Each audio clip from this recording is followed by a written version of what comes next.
wife Karen and I love greens, and we've been enjoying the kale and collards from this year's garden for the past several weeks. The best looking greens in the garden are definitely from our field trial beds, where we're testing rock dust and biochar against a control. Now that the kale and collards are in their prime, I thought it would be a good time to do a taste test to see if we can taste the difference between the rock dust greens and the control group greens. We'll also include the biochar greens in the test. To get things started, I harvested 2 kale leaves and 2 collard leaves from each bed. I started with the rock dust bed, which was amended with 16 pounds of rock dust before planting. Each leaf harvested was from a different plant. I then harvested from the biochar bed, following the same procedure. This bed was amended with 8 pounds of charged biochar before planting. Finally, I harvested from the control bed, which has the same soil base as the other 2 beds, but no rock dust or biochar. Each bed's harvest was placed in a separate labeled bag to make sure we didn't mix them up.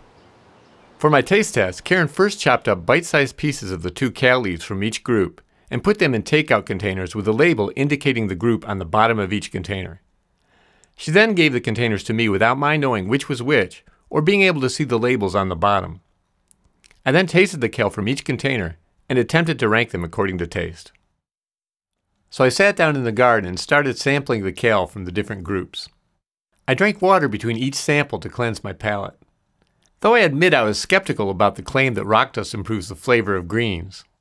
In a blind taste test, I did prefer the rock dust kale over the other groups. In fact, I ranked the rock dust group first, the control group second, and the biochar group third.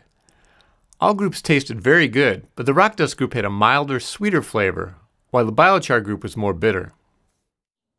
Then, after Karen covertly resorted the 3 samples, I repeated the kale taste test, and much to my surprise, once again ranked the rock dust group first, the control group second, and the biochar group third. So far, it's looking pretty good for the rock dust group. I decided to give my palate a rest and come back later in the day for the collard greens taste test. When I got started, I quickly noticed that it was much more difficult to distinguish between the different groups. All of the collards tasted great and were very similar, but I did my best to rank them. The first time through, I ranked the rock dust collards first, the biochar collards second, and the control collards last. Once again, the rock dust group prevailed. I then repeated the test, but this time ranked the control group first, the rock dust group second, and the biochar group last. So overall, the rock dust group did very well in the taste test. Rock dust greens ranked first 3 out of 4 times. The biochar group didn't fare nearly as well, however, coming in third 3 out of 4 times.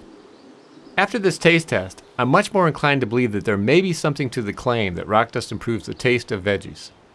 But I'll reserve my final judgment until after I've tasted our field trial tomatoes, peppers, and beets. Well, that's all for now. Thank you very much for watching, and until next time, remember, you can change the world 1 yard at a time. I'm going with this one. First, second, and third. Rock dust. Control. Biochar. John Collar's right. Isn't that funny?